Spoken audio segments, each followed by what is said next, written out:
This is a quick video on putting together a checklist for your commercial cleaning sales plan.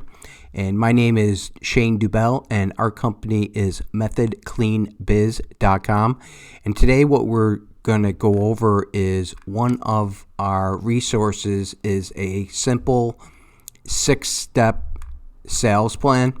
And I know that for a lot of cleaning services, marketing and sales can be complicated, and that's why we created a really simple 6-step sales plan.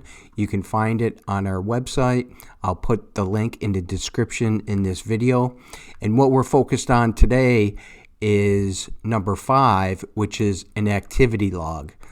And part of the activity log is holding yourself accountable, and every month saying, okay, well, how many tactics, what am I actually going to do this month to try to generate leads, qualified leads, and ultimately close sales? And a big part of this is going to be keeping track. And that's what our sales plan checklist is all about, is creating a list of all the different tactics you want to do throughout a year, and on a monthly basis, keep track of which projects are on hold, which are on track, which are completed.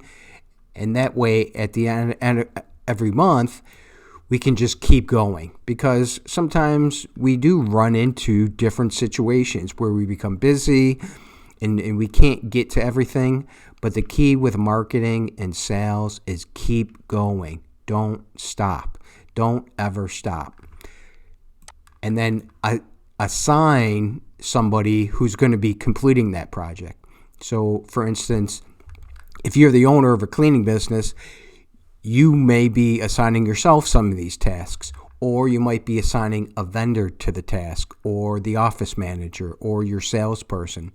It doesn't really matter. The whole point of this is to keep track of, okay, who did I assign this marketing task to? What are they going to do, and what's the status of it? Because we want to just keep going. Don't stop. And some examples of tactics that we can do is email 30 to 50 businesses a day. This is a service we provide. Email estimates and clients and former estimates. People often forget that somebody got an estimate from you 3 months ago, a year ago, 3 years ago. Well, they're probably still looking for cleaning services for one reason or another. So it's a great idea to reach out to them. Guerrilla marketing, which is something that nobody really talks about too much anymore because so much is digital. But guerrilla marketing's a big part of sales for a cleaning business. And that's simply getting a business card and a sell sheet, putting them in your car, putting them in your work vans, and on your day-to-day life, when you see an opportunity, just hand it out. You'll be amazed by how many jobs you can get just from that.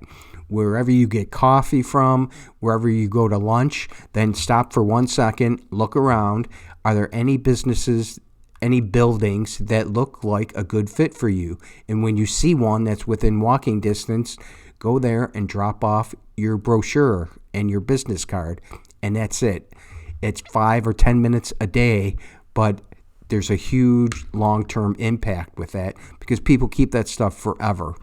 And some of the other tasks would be with LinkedIn, with messaging LinkedIn, with Facebook, and completing and improving your page, posting on Facebook. If you want to do ads, YouTube, there's all kinds of different options for YouTube.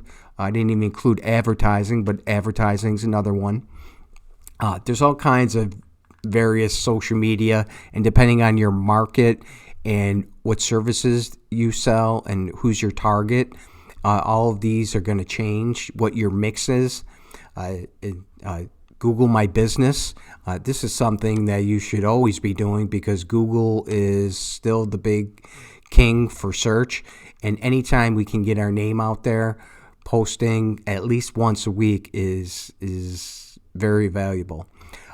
tasks for your website, direct sales tactics like door-to-door sales calls on the phone, your networking groups, any kind of local or online press releases, and the list can go on and on and on.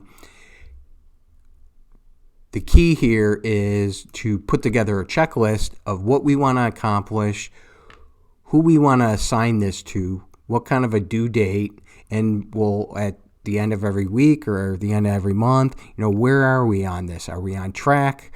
And then over 3 months and over a year, you can double back and see.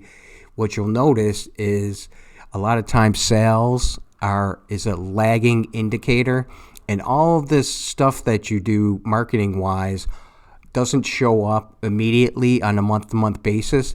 You'll start to see it later on. So if you pushed hard in January and February, you might not have great sales in those months, but once you start looking at March and April and May, then that's when you'll start to see your sales really increase. And again, my name is Shane Dubell, and our company is MethodCleanBiz.com, and this was just a simple checklist to put together for your sales plan.